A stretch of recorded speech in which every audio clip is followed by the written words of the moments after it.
여러분, 사도 바울은 그리스도인들이 가장 존경하고 닮고 싶어하는 그런 인물이죠. 사도 바울은. 새로운 이름을 좀 바꿔서 붙이라고 하면 다 바울의 이름을 선호합니다. 우리 중국에 있는 우리 한 직원도 자기 이름을 좀 바울로 바꿔달라고 해서 우리가 그 이름을 바울로 바꿔주고 그렇게 부르기로 했습니다. 한 번은 제가 그 사람의 원래 이름을 불렀더니 목사님 아닙니다. 제 이름은 바울입니다. 그렇게 말을 했어요. 그 사실입니다. 가장 선호하는 이름이 바울입니다. 그런데 그 바울의 생애를 다시 한번 살아보라고 하면 자원할 사람들이 정말 몇 명 될지 모르겠습니다. 여러분, 사도 바울의 생애는 많은 고통들을 감수한 생애입니다. 제일 먼저 어떤 경험들을 했습니까? 가시채를 발로 걷어차는 경험들을 했어요. 그리고 육체의 가시를 가지고 다니는 경험을 했습니다. 여러분, 가시채를 걷어찬다. 그게 무슨 말입니까? 여러분, 목자의 시를 보시면 거기에 목자가 무엇을 가지고 있습니까? 주의 지팡이와 또 무엇이?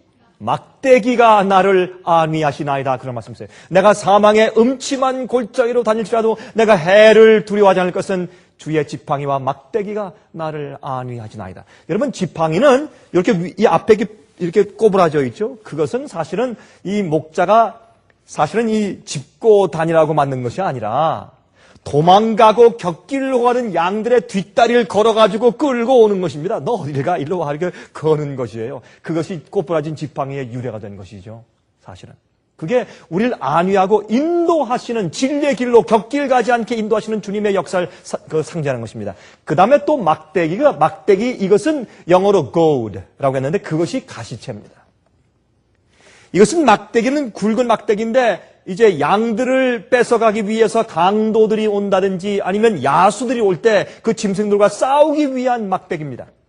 그것은 몽둥이인데 몽둥이 끝에 아주 이 빼죽한 그런 못 같은 것들을 많이 박아 놓았어요. 그래서 이제 그걸로 싸우는 것입니다. 근데 그것을 또 가시채로 사용하는데 어떻게 사용하느냐면 양들이 곁길로 가거나 이제 자꾸 다른 데로 갈 때 양은 말이죠. 걸을 때 땅만 봐요. 양은 앞을 보지 못해요. 먹을 것만 봐요. 그래서 양은 순진하지만 또 어리석은 동물로 성경에 표현되는 것을 볼 수 있습니다. 양은 앞에만 보고 가기 때문에 양은 먹을 것만 보니까 어떻게 목자가 어디로 가든지 자기들의 동료들이 어디로 가든지 먹을 것이 있는 그곳만 찾아서 갈 수밖에 없습니다. 그래서 곁길로 가는 것입니다. 우리 인간들은 그 성경에 다 양같이 각기 제 길로 갔건을 그렇게 표현되어 있죠. 그래서 우리 인생들입니다. 그래서 그렇게 이제 곁길로 갈 때 제일 처음에 지팡이를 씁니다. 지팡이로 이제 뒷다리를 걸어가지고 일로 와 어딜 가 하고 끌어당기면 이 양이 말이죠. 자기가 무슨 소라고 아니면 말이라고 뒷발질을 해요. 안 가겠다고 막 뒷발질을 하면 그럼 할 수 없이 이 목자가 막대기를 갖다가 그 뒤에 댑니다. 그럼 막대기 끝에 무엇이 있습니까? 빼쭉한 못들이 있어요. 그게 가시채예요. 그걸 뒷발질을 하면서 가시채 뒷발질하니 얼마나 아픕니까? 그냥 눈물을 흘리고 할 수 없이 따라와요. 그게 가시채예요.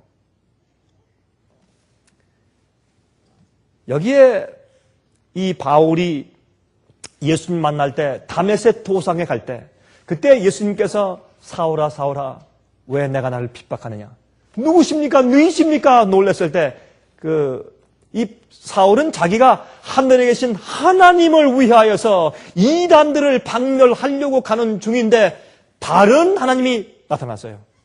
놀랐습니다. 그러면 당신은 누구십니까? 내가 섬기는 하나님은 누구시고 또 당신은 누구십니까? 나는 내가 핍박하는 예수라. 그 한마디에 사도 바울은 완전히 깨어졌어요. 그 한마디에 지금까지 그가 알고 있었던 신학이 깨져버렸어요. 깨닫기 시작했습니다. 여러분, 그럴 때 예수께서 말씀하기를 내가 가시채를 걷어차는 것이 내게 고생이라. 그렇게 말씀을 했어요. 내게 고생이라. 여러분, 이 사도 바울이 자기의 경험을 설명할 때 한 얘기죠. 사실은 예수님께서 이 다메섹 도상에서 나타나셔서 뭐라고 말씀했는지 우리가 모르는데 그 말씀하신 말씀 가운데 두 마디를 알죠. 성경 말씀을 통해서. 내가 핍박하는 예수라. 그 말씀과 또한 내가 가시채를 자꾸 뒷발질하니까 내가 아프지 고생되지. 그 말씀을 여러 말씀을 하셨는데 그 두 가지 말씀을 하신 것을 우리가 성경을 통해서 알 수 있단 말입니다. 그 말씀이 사도행전 26장 9절부터 15절까지 있는데 거기에 이제 이런 말씀이 있어요. 14절부터 우리가 다 땅에 엎드러짐에 내가 소리를 들으니 히브리 방언으로 이르되 사울아 사울아 내가 어찌하여 나를 핍박하느냐 가시채를 뒷발질하기가 내게 고생이니라. 내가 대답하되 주여 니시니까 주께서 가라사대 나는 내가 핍박하는 예수라 그렇게 말씀을 한 것을 우리가 성경에 읽는 것입니다. 그리고 또 이제 여기 보면 사도행전 9장 10절부터 16절까지 있는데 특별히 그 뒤에 있는 15절과 16절 보시면 이런 말씀이 있어요. 아나니아에게 나타나서 뭐라 그랬습니까? 아나니아야 이제 너에게 사울이라고 하는 자가 올 것이다. 그에게 안수하여서 눈을 좀 뜨게 하라. 그때 아나니아가 두려워했습니다. 하나님이시여 이 사람은 그리스도를 믿는 자들, 주님 믿는 자들을 다 핍박해서 죽이는 자들이고 또 우리 동네까지 우리를 잡아서 죽이려고 왔다고 하는데 어떻게 이 사람을 만나게 하십니까? 하나님이시여 두렵습니다. 걱정하지 말아라. 15절에 주께서 말씀하시되 가라 이 사람은 내 이름을 이방인과 임금들과 이스라엘 자손들 앞에서 전하기 위하여 택한 나의 그릇이라 그랬습니다. 16절 그가 내 이름을 위하여 해를 얼마나 받아야 할 것을 내가 그에게 보이리라 하시니 그랬습니다. 아나니아에게 그가 나를 위해서 많은 고통을 당할 것을 말씀하시고 또한 내가 그에게 계시를 주어서 그가 나를 위해서 얼마나 많은 해를 받고 핍박을 당해야 할 것을 내가 그에게 알릴 것이라. 그러므로 그를 만날 것을 두려워하지 말아라. 이 말씀을 보아서 이 바울은 말이죠. 참 고생을 많이 했어요. 예수님을 따르는 자들을 핍박하고 죽이고 할 때 그때 성령의 음성을 들으면서 거절할 때 양심의 가책 때문에 고통을 많이 당했고 그 다음에 주님을 따라서 이방인의 사도가 된 다음에 그는 참으로 많이 고통을 당했어요. 그는 고린도 후서 11장 23절부터 28절까지 이렇게 말씀했습니다. 저희가 그리스도의 일꾼이냐 정신없는 말을 하거니와 나도 더욱 그러하도다. 내가 수고를 넘치도록 하고 옥에 갇히기도 더 많이 하고 매도 수없이 맞고 여러 번 죽을 뻔하였으니 유대인들에게 40에 하나 감한 매를 5번 맞았으며 3번 태장으로 맞고 1번 돌로 맞고 3번 파선하였는데 일주일을 기품에서 지냈으며 여러 번 여행에 강의 위험과 강도의 위험과 동족의 위험과 이방인의 위험과 시인의 위험과 광야의 위험과 바다의 위험과 거짓 형제 중의 위험을 당하고 또 수고하며 애쓰고 여러 번 자지 못하고 줄이며 목마르고 여러 번 굶고 춥고 헐벗었노라. 여러분 한번 우리가 이 세상에서 살면서 고생할 것에 대해서 아마 리스트를 한번 써보세요. 이 리스트 가운데 빠진 것이 없어요. 전부 다 들어가 있어요. 배고프고 헐벗고 자지 못하고 바다에 빠지고 감옥에 갇히고 매 맞고 고문당하고 태장을 맞고 돌에 침을 당하고 오해받고 욕먹고 비난당하고 이건 이런 말 할 수가 없어요. 인간으로서 받을 수 있는 모든 고생은 다 당했어요. 그 다음에 28절 이외의 일은 고사하고 오히려 날마다 내 속에 눌리는 일이 있으니 곧 모든 교회를 위하여 염려하는 것이라. 여러분 이 고통도 적지 않아요. 여러분 저도 이 고통에 대해서 조금은 이해합니다. 사도 바울처럼 이해할 수 있겠습니까만 그러나 조금은 제가 이해할 수 있어요. 여러분 이렇게 이제 전도자의 삶은 어떤 사람들을 만나서 그 사람들의 문제를 들으면 저도 모르게 그 사람의 문제가 갑자기 그 이튿날 기도할 때 제 문제가 돼 있어요. 그 사람의 스트레스가 제 스트레스가 돼 있어요. 걱정이 돼요. 근심이 돼요. 염려가 돼요. 주 앞에 다 맡기는 일을 하지 않으면 정말 자유함이나 쉼이 없습니다. 어떤 형제들의 문제를 알게 되면 그 형제의 문제가 제 문제가 돼요. 또 지부의 어떤 문제를 알게 되면 그 지부의 문제가 항상 제 머리 가운데 남아있는 스트레스가 되고 제 마음의 염려와 부담과 그다음에 그 고통이 돼요. 교회에 문제가 있으면 제 마음의 문제가 돼요. 항상 그러합니다. 그는 이러한 육신적인 고통뿐만 아니고 정신적인 고통으로 늘 시달리는 그런 고통 가운데 있었습니다. 하지만 그는 또 이렇게 설명했어요. 그는 이방인들에게 받는 고난, 동족들에게 받는 고난, 육신적으로 받는 고난, 핍박 때문에 받는 고난, 그런 고난 가운데 고통을 많이 당했어요. 그러한 그가 고린도후서 12장 7절부터 10절까지 그런 이런 감동적인 말씀을 씁니다. 여러 계시를 받은 것이 지극히 크므로 너무 자고하지 않게 하시려고 내 육체의 가시 곧 사탄의 사자를 주셨으니 이는 나를 쳐서 너무 자고하지 않게 하려 하심이니라. 무슨 말입니까? 나를 내 자신의 위험에게서부터 보호하시기 위해서, 나를 내 자신에게서부터 보호하시기 위해서 하나님께서 내 육체에 가시를 두셨다. 여러분들에게 가시가 있습니까? 여러분들은 창피해서 남한테 얘기할 수 없는 그런 가시를 혹시 가진 적이 있으신가요? 여러분들 남들한테 설명할 수 없는 그런 가시를 혹시 가지고 계신 적이 없으십니까?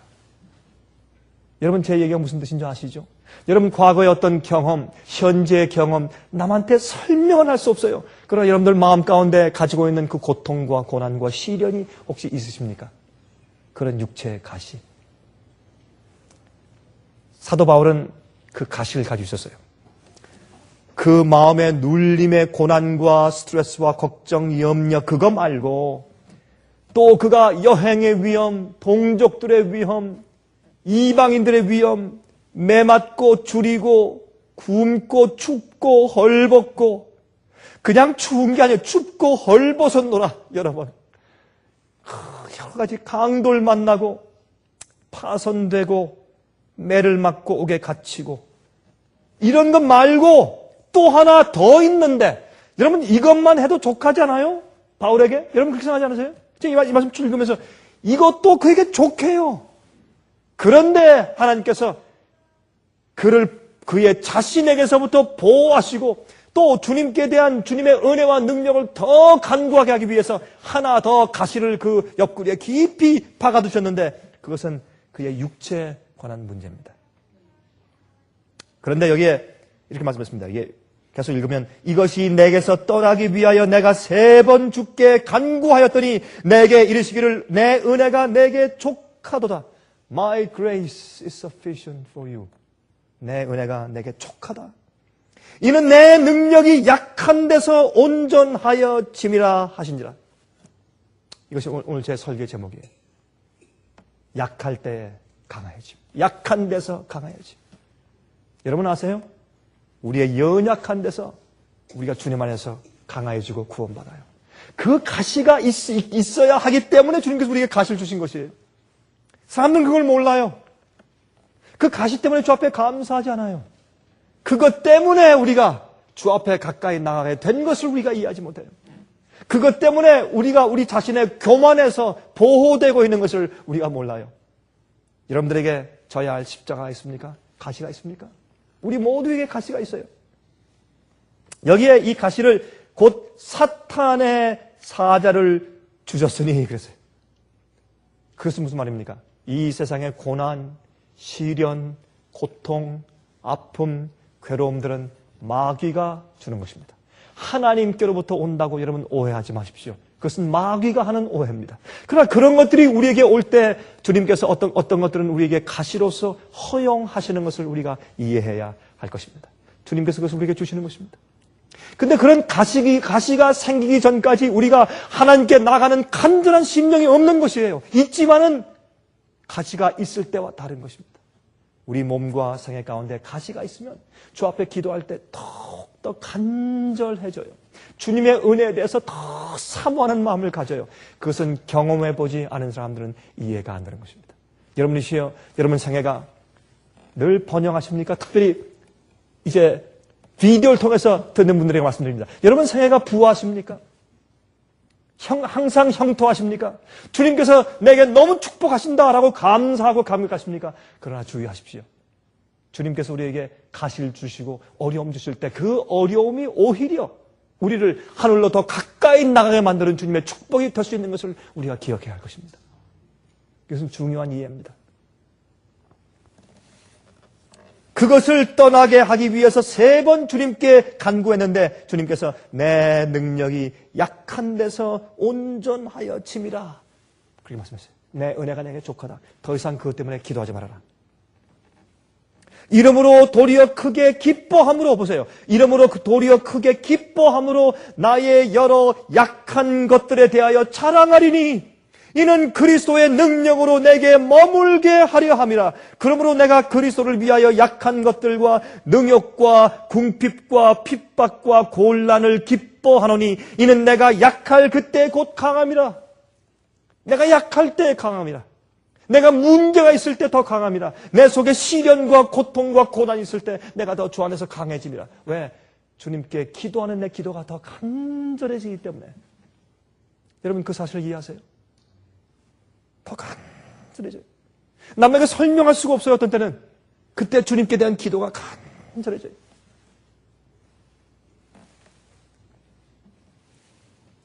여러분 이 육체의 가시가 무엇입니까? 어떤 가시가 있었어요? 이 사도 바울에게. 그 가시는 안질입니다. 안질. 눈병이에요. 근데 이 눈병이 언제 어떻게 생겼습니까? 사도 바울이 다메섹 도상에 가다가 빛을 보고 쓰러져서 예수님 만났을 때 안질이 생겼어요. 얼마나 이상한 일입니까? 하나님을 만났을 때 생긴 안질과 몸에 생긴 가시였어요. 그래서 그는 주님이시여 주님께서 주신 것이니 이것을 좀 제거해달라고 간절히 기도했습니다. 주님이시여 내가 주님 위해서 이렇게 핍박당하고 고통당하는 것 이것만 해도 충분치 않습니까? 제발 이 가시 좀 제거해 주십시오. 그렇게 기도했어요. 그 가시는 그가 이제 설교하고 가르칠 때 전도로 다닐 때 눈을 항상 꼼짝꼼짝하고 거기에 노란 고름 같은 것이 흐르고 눈물이 쭉쭉 흐르고 잘 보이지도 않고. 예?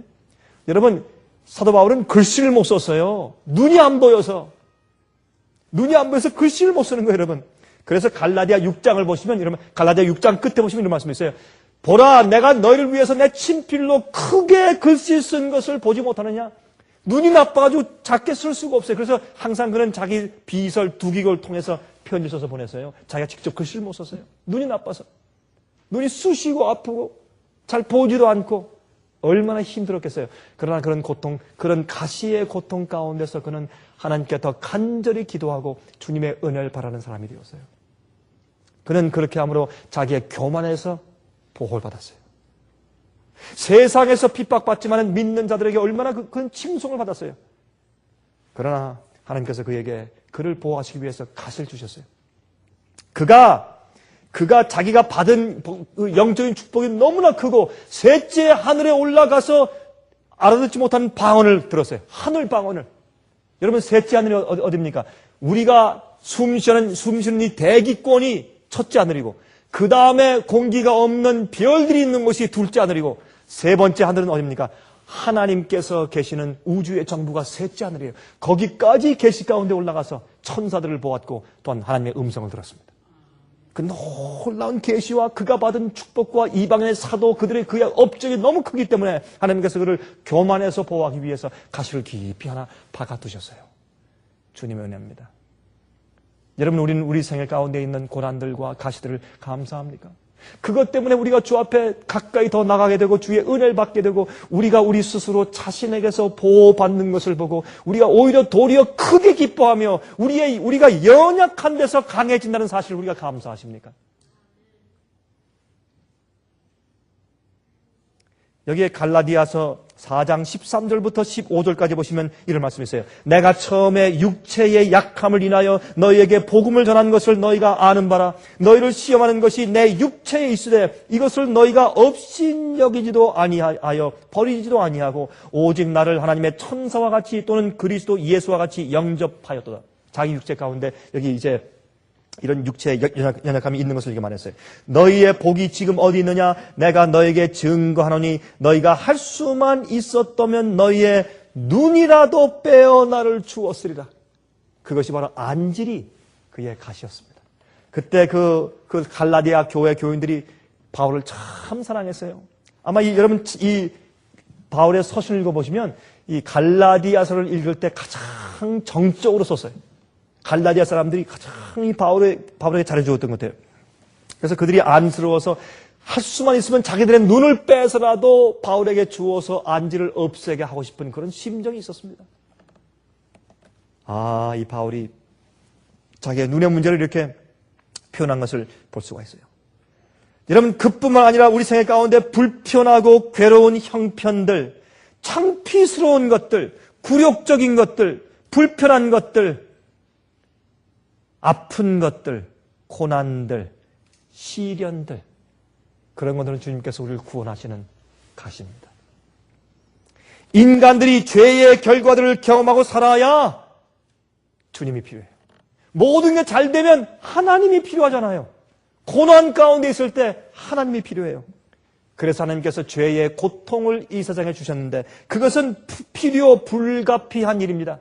우리 이 세상에 죄의 결과와 고통이 있기 때문에 많은 사람들이 종교심이 생겨서 주님께 나와서 구원을 받고 있지 않습니까? 여러분 가운데 많은 사람들이 여러분 생활 가운데 고난 때문에, 여러분 생활 가운데 있는 가시 때문에 주님께 나온 경험들이 있는 분들이 계시지 않습니까?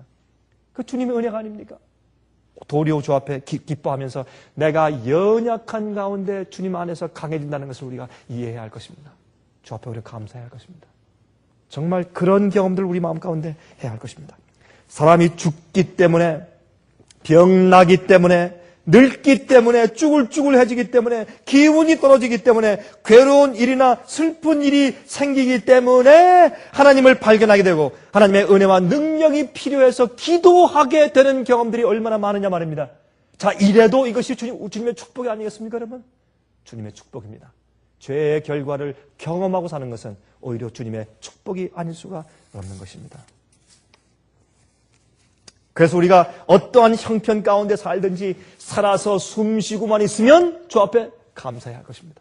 살아서 숨쉬고 우리의 두뇌의 세포가 움직이고 있으면 우리가 하나님을 그리워하고 빨리 고통스러운 세상에서 벗어나서 영원한 하늘을 그리워하는 그런 간절한 심령이 생기기 때문에 신앙이 생겨요. 신앙이 생겨요. 주님을 찾게 되고. 주님께서 그러한 연약한 여건들을 이용하셔서 하나님의 크신 능력이 임하는 조건을 삼으시니 오히려 우리가 세상에서 당하는 고난들도 오히려 주님께 찬송할 조건이 된다 그 말입니다. 주님께서 말씀하기를 My grace is sufficient for you. 내 은혜가 내게 족하다. 내 은혜가 내게 족하다. 그러므로 하나님의 참된 능력의 증거는 우리가 세상에서 축복받은 생애나 번영함보다는 모든 연약한 환경이나 조건들을 이기는 우리 속의 내면적인 힘이 오히려 주님의 참된 능력의 증거예요. 우리가 세상에서 잘 되는 것이 주님의 어떤 그 능력의 증거가 아니고 그런 모든 연약하고 어려운 것들을 승리하고 이기는 내면적인 주님의 은혜가 내 속에 존재하는 것이 참된 주님의 능력의 증거가 된다고 말입니다. 우리는 사도 바울을 통해서 우리 그것을 배우는 것입니다. 여러분, 우리 생애에서 우리를 괴롭히는 가시들은 우리에게 두 가지의 축복을 줍니다. 첫 번째, 우리를 교만함에서 지켜주시는 하나님의 은혜입니다. 주 앞에 겸손하게 무릎 꿇고 우리가 항상 주 앞에 굴복할 수 있게 만드는 주님의 은혜입니다.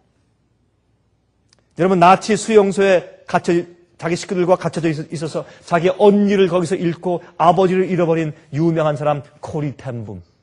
하이딩 플레이스 책을 쓴 코리 텐붐 여사 아시죠? 참 많은 사람들이 그 책으로 감동을 준 그분 말이죠. 그분은 참으로 재주가 많고 또 예쁘고 똑똑해서 칭찬을 많이 받는 사람이었습니다. 그는 나치 수용소에 끌려갔을 때 그는 얼마나 마음 가운데 정말 이 쓴 뿌리를 가지고 하나님을 원망하고 그런 마음 가운데 고통을 당했는지 모릅니다. 그런데 그의 언니는 항상 감사해요.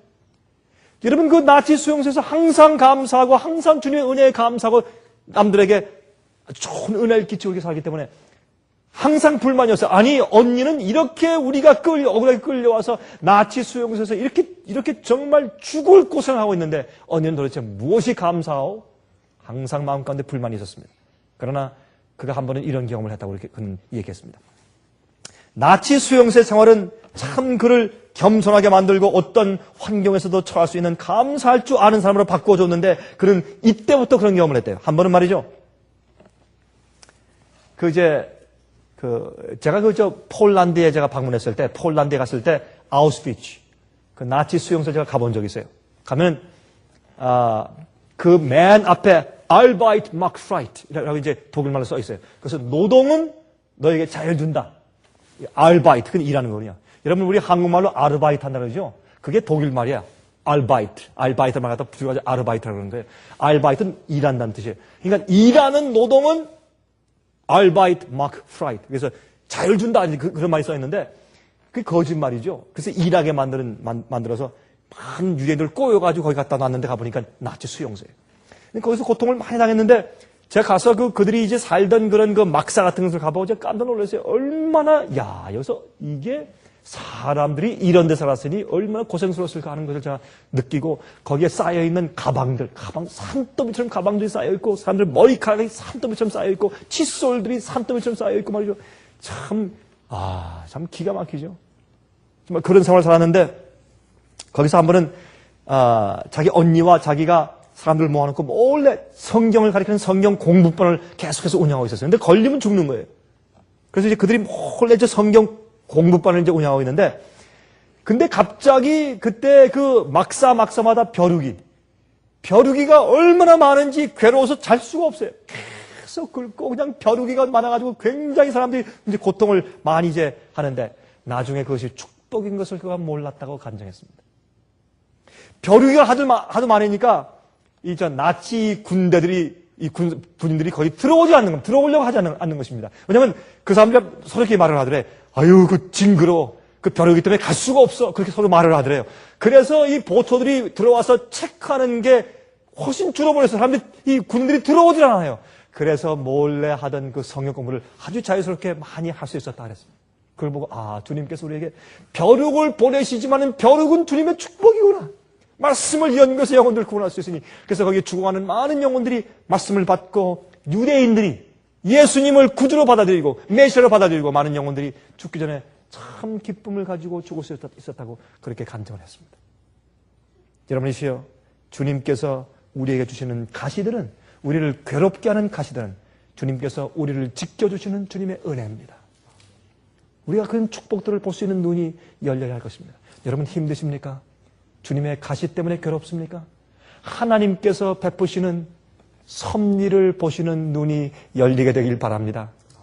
우리가 모를 때 주님께서 그런 것들로 우리를 얼마나 구원하시는지 모릅니다. 두 번째, 주님께서 우리를 괴롭히는 가시들을 허용하시는 이유는 우리가 하나님의 능력을 더 간절히 사모하게 만드시는 하나님의 은혜입니다. 자기 자신을 불신하고 하나님의 섭리와 능력에 더 굴복하도록 만드는 것입니다. 더 간절히 주 앞에 기도하게 만들고 주님의 뜻을 바라게 만들어요. 그것은 축복입니다. 그런 괴로운 일들이 없었으면 우리가 더 주 앞에 간절히 기도하지 않았을 것입니다. 제가 이번에 이제 중국에서 집회하는데, 중국에서 이제 남쪽에서 집회할 때 한 150명의 목사들과 교회 지도자들이 모여 있는데, 집회 시작하기 15분 전에 이제 다 모여서 이제 목사님 빨리 오십시오 하고 이제 전갈이 왔습니다. 제가 이제 제 있는 숙소에서 이제 걸어서 이제 가야 되기 때문에 가는데, 15분 전이라 이제 가려고 하는데 속에서 매식하더니 토하기 시작하는 겁니다. 집회 지금 가서 지금 시작하는 시간인데 지금 150명이 지금 비밀리에 지금 이곳저곳 몰려와서 지금 확 지금 기다려가지고 모여서 지금 기다리고 있는데, 제 속에서 지금 올라오니 어떡하겠습니까? 근데 아마 제가 북경에 내려서 비행기를 받고 타기 전에 거기 이제 저를 마중 나온 직원과 함께 식사를 간단하게 했는데, 그 공항에서. 여러분, 제가 중국에서 식사할 때마다 그 기름기가 많아서 늘 좀 제가 신경을 많이 쓰는데, 그때는 식사하고 좀 이상하다 하는데, 제가 이 차코 그 태블릿을 제가 먹는 걸 깜빡 잊어버렸어요. 제가 늘 이렇게 하는데, 그럴 땐 좀 제가 습관적으로 하는데 그걸 잊어버렸어요. 잊어버려서 좀 이상하다 해도 그냥 할 수 없이 갔죠. 많이 먹지는 않았습니다. 제가 부탁을 하는데도 이 중국 사람들은요, 특별히 이 중국 본토에서는 이 음식을 장만할 때 그저 그냥 막 기름을 그냥 막 대박으로 붓는 것 같아요. 그렇게 안 하면 음식이 안 되는 모양이에요, 사람들은. 근데 할 수 없이 제가 이제 배고프니까 조금 먹었는데 아마 그게 좀 탈이 났던 모양입니다. 그래서 이제 가려고 하는데 속에서부터 올라오는데 3번 토했어요. 근데 저는 토한 경험이 제 일생 가운데 몇 번 없어요. 제가 젊을 때 하고 커서는 별로 없었는데, 제가 이번에 토했는데 하여튼 속에서 나오는데 아마 제 위장과 창자에서 다 나오는 것 같아요. 하여튼 있는 거 몽땅 나오는 것 같아요. 3번 토하는데 그냥 조금씩 하는 게 아니라 강수처럼 나오는 거 있죠. 그렇죠? 그냥 3번을 토하는데 정신없이 토했어요. 토하고 나니까 정말 별이 보이대요. 그 별이 정말 반짝반짝 보이고 휑 도는 게 정신이 하나도 없어요. 이 기운이 쭉 빠지고 식은땀이 쭉 나는데 이 큰일 났어요 이제. 집회 시작도 안 했어요. 제가 어떻게 해요? 할 수 없지. 무릎을 딱 꿇고 하나님, 이젠 주님께서 하실 차례입니다. 이젠 주님 도와주셔야 합니다. 제게 힘을 안 주시면 내가 할 수가 없습니다. 자, 짤막하게 기도했어요. 그때 제 기도가 얼마나 간절했던지. 제 기도가. 이건 이 상태는 이건 비상사태거든. 지금 이건 뭐 어떻게 다르게 손쓸 도리가 없어요. 그렇지 않습니까? 하나님, 저를 도와주십시오. 그때 제 기도가 짧았지만 얼마나 간절하고 아마 하늘로 아마 빛의 속도로 올라왔을 거예요. 그래서 토하고 일어나서 걸어갔습니다. 기도한 다음에 아무런 느낌이 없었어요. 더 뭐 힘이 생기는 것도 아니고 진짜 큰일 났어요. 그러나 믿음으로 걸어갔어요. 그래서 그냥 쓰러져도 가서 설교하고 가르치다 그냥 쓰러진다 하고 걸어가서 집회를 했어요. 그래서 그날 도착해서 2시간 1시간 하고 1시간 20분 가르치고 15분 쉬고 또 1시간 20분 가르치고 80분씩 강의를. 그 사람들은 1시간 하면 그거 가지고 못 알아낸다고 그래요. 더 해달라고 그래요. 그 사람들. 아침 새벽부터 밤까지. 그래서 짧게 할 수가 없어요. 저 통역과 함께 하는 거니까 또. 그래서 제가 이제 2시간 잘하고 돌아가서 그랬어요. 자, 이제는 앞으로 이틀 동안에 내가 식사를 못하니까 이제 jut을 좀 짜도록 하라. 직원들한테 부탁했어요. 그러니까 직원들이 jut을 짜는 기가 있어요. 그냥 푹 뛰어나가지고 차전이 jut 짜는 게 없으니까 손으로 이렇게 돌려서 짜는 거 이렇게. 예? 그걸 하나 구해왔어요. 그래서 그다음부터 이제 과실들 사가지고 이것저것 섞어가지고 계속 짜주는 겁니다. 그래서 이틀 동안 아무것도 안 먹고 과일만 먹고 자 이제 집회를 합니다. 이제 이틀째 집회를 하는데 한 번은 이제 아침 시간은 잘 보냈는데 오후에 이제 강의를 하고 있는데 강의하다가 30분 지났는데 강의 도중인데 또 메시지가 뭐 올라오는 겁니다. 이거 큰일 났죠? 강의 도중인데. 그래서 여러분 잠깐만 기다리십시오. 한 1분만 기다리십시오. 잠깐만 나가지 말고 잠깐만 여기서 기다리라고. 그래서 얼른 밖에 나갔어요. 나가가지고 밖에 나가서 또 시큰 토하고. 아마 참 이상해요. 토하니까 이 과일 주스 먹은 것도 다 나오대요. 그거 참 이상하대요. 그래서 전부 토해요. 토하니까 그런데 그렇게 토하면서 한 이틀 반 동안에 완전히 토하니까 제 하여튼 몸속에 남아있는 모든 게 전부 다 나왔는데 깨끗한 과일 주스를 마시니까 제 피부가 깨끗해져요. 이거 주님의 은혜 아니에요? 축복이죠? 참 감사해요. 야, 그래서 얼굴 보니까 내가 이 피부가 이렇게 깨끗해졌나 그러더라고요. 몽땅 다 나오고 깨끗한 그 주스 마시니까 얼마나 좋아요. 머리도 깨끗해지고. 제가 어느 때보다 더 주의 성령의 은혜를 느끼면서 강의를 한 것 같아요. 머리가 깨끗하니까. 주님의 은혜가 아니에요? 우린 연약할 때 주님의 능력이 들어올 수 있는 기회예요. 내 생애 가운데 괴로움과 어려움이 있을 때 주님의 능력을 받을 수 있는 기회와 좋은 조건이요. 우리 걱정할 필요가 없어요. 괴로움과 고통이 있을 때 주 앞에 기도하고 굴복하면 우리를 보호하시는 주님의 섭리를 볼 수 있고 또 그럴 때 우리의 기도가 더 간절해지고 주의 축복과 은혜가 우리 마음 가운데 들어오는 것입니다. 이것은 그리스도인들만 이해하는 체험들이에요. 주님을 알지 못하는 사람들은 이것을 이해하지 못해요. 불평과 불만이 항상 불만을 가지고 사는 사람들은 이것을 이해할 수 없는 것입니다. 여러분 예수님께서 겟세마네 동산에서 기도하실 때 3번 기도했어요. 아버지시여 할 수만 있으면 이 잔을 내게서 옮겨주십시오. 3번 기도했을 때 그때 하나님께서 잠잠하셨습니다. 그 3번 기도하시고 주께서 말씀하기를 그러나 내 뜻대로 마옵시고 아버지의 뜻대로 하시옵소서 라고 기도했어요. 그것이 예수님의 기도였습니다. 마태복음 26장 39절 보시면 조금 나아가서 얼굴을 땅에 대시고 엎드려 기도하여 가라사대 내 아버지여 만일 할만하시거든 이 잔을 내게서 지나가게 하옵소서 그러나 나의 원대로 마옵시고 아버지의 원대로 하옵소서 하시고 44절 또 저희를 두시고 나아가 3번째 동일한 말씀으로 기도하신 후에 그랬습니다. 3번 그렇게 기도하셨어요. 주님의 고난이 얼마나 심하고 하나님 아버지에게서 완전히 분리되는 그 고통이 얼마나 심했으면 주님께서 간절히 3번 간구했어요. 그때 아버지께서 예수님의 기도를 응답지 않으셨습니다. 왜? 예수님께서 그 십자가의 고난을 받기 위한 목적으로 이 세상에 오셨기 때문에 그렇습니다. 여러분과 제가 이 땅에 태어나 사는 우리 생애의 목적이 무엇입니까? 우리가 왜 삽니까? 예? 제가 늘 이런 얘기를 하지만 하나님께서는 말이죠. 하나님께서는 우리의 이 세상에서 잘됨과 돈 많이 벌고 축복받고 번영하는 그런 일엔 주님께서 별로 관심이 없으세요. 그것은 잠깐 있다가 없어지는 안개이기 때문에 주님께서 정말 우리 생애 가운데 관심이 있으신 것은 우리의 굴복과 우리의 구원이에요.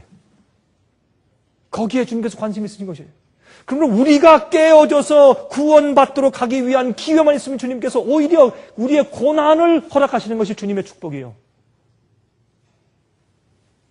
그래서 누가복음 22장 43절 보시면 사자가 하늘로부터 예수께 나타나 힘을 돕더라 그랬어요. 예수님께서 3번 기도하신 다음에 주님께서 그러나 내 뜻대로 마옵시고 아버지의 뜻대로 하시옵소서라고 기도하시면서 우리 인간의 죄를 대신 지시는 그 고난 때문에 견딜 수 없어서 주님께서 그만 기진맥진해서 쓰러지셨을 때, 피땀을 흘리고 쓰러졌을 때, 그때 하늘에 천사가 내려왔어요.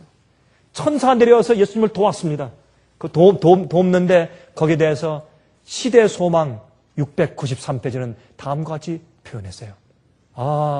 이것은 성경 사이사이에 우리가 이해하지 못하는 부분은 얼마나 잘 설명해 두었는지 몰라요. 그래서 예수님의 생애를 기록한 책 가운데서 가장 훌륭한 책이다라고 미국에 있는 국회 도서관에서 그렇게 선정한 것이 아니겠습니까? 이 시대 소망은 예수님의 생애를 설명한 책 가운데 가장 훌륭한 책이라고 선정을 했어요.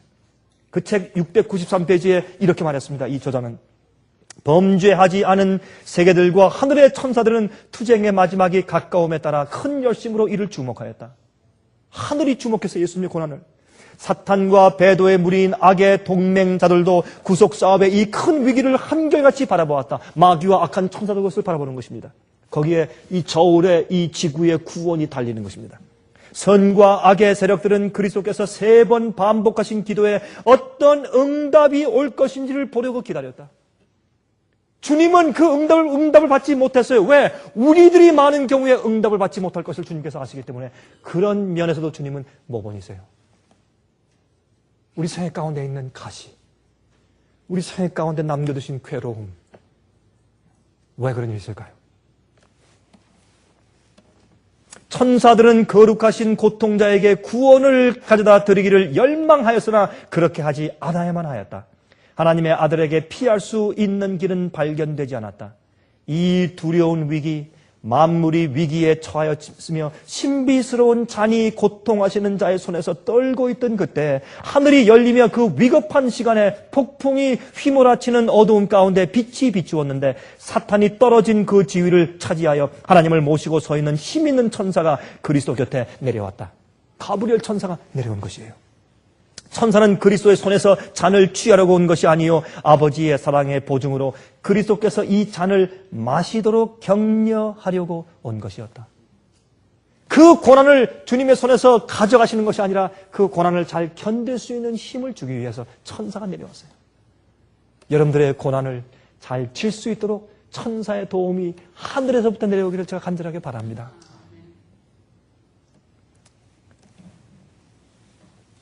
그는 신성과 인성을 겸하여 가지신 탄원자에게 힘을 주려고 왔다. 그리스도의 고통의 결과로 구원 얻게 될 영혼들을 대하여 말하면서 그 천사는 그리스도에게 열려있는 하늘을 가리켰다. 그 천사는 그분의 아버지가 사탄보다 더욱 위대하시고 능력이 많으시므로 그분의 죽음은 사탄의 계획을 완전히 좌절시키는 결과를 가져올 것이며 이 세상 나라는 지극히 높으신 이의 성도들에게 주어질 것이라고 그분께 보증하였다. 인류 가운데서 큰 무리가 구원 곧 영원한 구원을 얻는 것을 볼 때 그분은 영혼의 수고에 만족할 것이라고 그 천사는 말해 주었다. 그리스도의 고민은 그치지 않았지만 억압과 좌절은 그분을 떠났다. 예수님의 고민은 있었어요. 그러나 억압과 좌절은 그분을 떠났어요. 폭풍은 결코 경감되지 않았지만 폭풍의 표적인 그분이 폭풍의 분노를 대면할 강한 힘을 얻은 것이었다. 그분은 침착하고 평온하게 되셨다. 피에 젖은 그분의 얼굴에는 하늘의 평화가 깃들었다. 그분은 모든 사람을 위하여 죽음의 고통을 맛보심으로 어떤 인간도 견딜 수 없는 것을 견디셨다. 여러분, 마귀는요, 우리가 이 세상을 통과할 때 마귀는 우리를 낙심시키고 절망해서 하나님을 바라보지 못하게 하려고 애쓰는 것입니다. 그러나 천사들과 성령께서 우리를 도와주시는 것은 그것이 아니라 그 고난과 마귀보다 하나님이 강하시다는 사실과 오히려 이렇게 해서 우리가 앞으로 받을 큰 축복과 우리 영혼이 만족할 것을 보여주시는 것입니다. 여러분이시여, 우리가 연약할 때 강해진다는 사실을 꼭 기억하시기를 간절하게 바랍니다. 하늘에 계신 우리 아버지, 오늘 주의 말씀을 통해서 저희 육신 가운데 박아주신 가시들도 저희를 구원하시는 주님의 사랑과 은혜요, 또한 섭리인 것을 다시 확인하게 되었습니다. 주여, 주님의 사랑과 구속의 능력을 인해서 감사합니다. 저희 최선을 아시는 주님의 뜻을 감사합니다. 주여, 저희가 이 세상에서 주께서 주시는 승리의 능력 때문에 매일매일 이기고 살게 주시옵소서. 마귀가 저희를 아무리 억어하고 괴롭게 할지라도 이길 수 있게 하시고 주님께서 우리 영혼들이 만족해 하실 계획을 앞에 가지고 계시다는 사실을 믿고 승리케 해 주시옵소서. 자비하신 주님이시여, 이 말씀을 듣고 같이 기도하는 주님의 많은 종들을 기억하시고 그들 생애 가운데서 참으로 어떤 때는 힘들어서 좌절할 수밖에 없는 그런 심령 가운데 있을지라도 주여, 그들 마음속에 조용한 음성을 보내주셔서 내 은혜가 내게 족하다고 말씀하시고 결국은 주님께서 그들에게 큰 보상으로 함께 하신다는 사실을 성령과 천사로 말씀하여 주시옵소서. 낙심치 않게 하시며 용기 가운데 살게 하시옵소서. 저 영혼을 높이 들어주시옵소서. 살아계신 예수 그리스도의 귀하신 이름을 의지하여서 간절하게 기도하옵나이다. 아멘. 은혜 많이 받으셨습니까? 지금까지 들으신 이 생애의 예배 설교는 간절한 마음으로 진리를 찾는 분들과 정직한 양심으로 말씀을 받아들이고 언제나 진실이 무엇인지를 생각하는 그리스도인들을 위한 말씀입니다. 주변 가족들이나 친지들 중에 말씀을 사모하고 순결한 신앙을 갖기 소원하는 분들이 계시면 생애의 빛 예배 설교 테이프를 소개해 주시기 바랍니다. 매주 원하시는 분들의 가정으로 직접 배달되는 생애의 빛 예배 설교는 개인의 신앙 부흥이나 소규모 그룹 예배를 위하여 비디오와 오디오 테이프, DVD, CD로 제작되었습니다. 생애의 빛 예배 설교 테이프를 원하시는 분들은 1-877-704-1004번으로 전화하여 주시기 바랍니다. 생애의 빛은 각종 미디어, 즉 출판물, 텔레비전, 비디오, 오디오 카세트 테이프, DVD, CD, 그리고 웹사이트를 통하여 복음을 전하는 미디어 선교 기관입니다. 생애의 빛에서 이루어지는 선교 사업을 크게 5가지로 나누어 소개하면 다음과 같습니다. 첫째로 생애의 빛은 가정과 건강과 참된 신앙을 소개하는 월간지 살아남는 이들을 매달 발간하고 있습니다. 가정과 건강 문제뿐만 아니라 참된 신앙과 성경에 나타나 있는 중요한 진리들에 대하여 매달 깊이 있게 다루는 최고의 신앙지입니다. 둘째로 생애의 빛은 미국의 주요 도시에서 텔레비전 선교 방송을 하고 있습니다. 많은 분들은 생애의 빛 선교 방송을 통하여 복음을 발견하고 새로운 생애를 살아가고 있습니다. 셋째로 생애의 빛에서는 우편 통신을 통하여 평신도들의 성경 연구를 도와드리는 성경통신학교를 운영하고 있습니다. 성경에 나타나 있는 중요한 문제들에 대하여 체계 있게 공부하기를 원하시는 분들은 성경 연구 단기 코스와 계시록을 통한 성경 교리 연구, 또한 요한계시록 연구 과목을 신청하시기 바랍니다. 교재 및 모든 비용이 무료인 생애의 빛 성경 연구 과정을 통하여 복음과 예언 문제를 가장 쉽고 체계 있게 공부하시기 바랍니다. 넷째로 생애의 빛은 예언 연구를 위하여 특별하게 제작된 비디오 시리즈를 나누어 드리고 있습니다.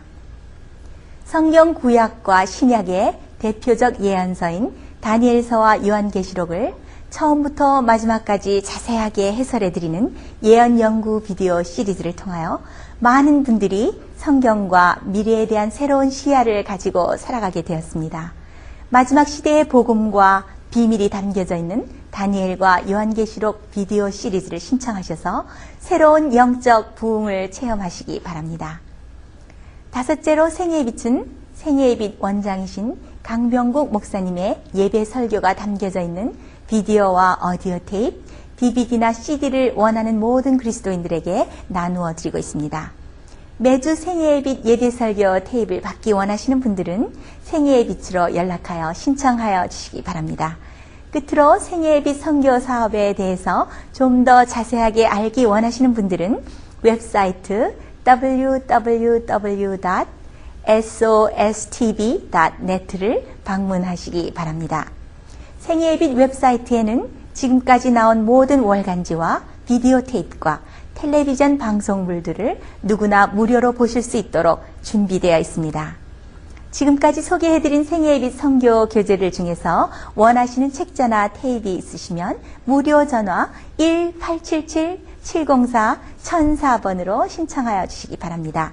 미국 동부 시간으로 월요일부터 금요일까지 9시에서 5시 사이에 전화해 주시기 바랍니다. 그럼 다음 시간까지 안녕히 계십시오.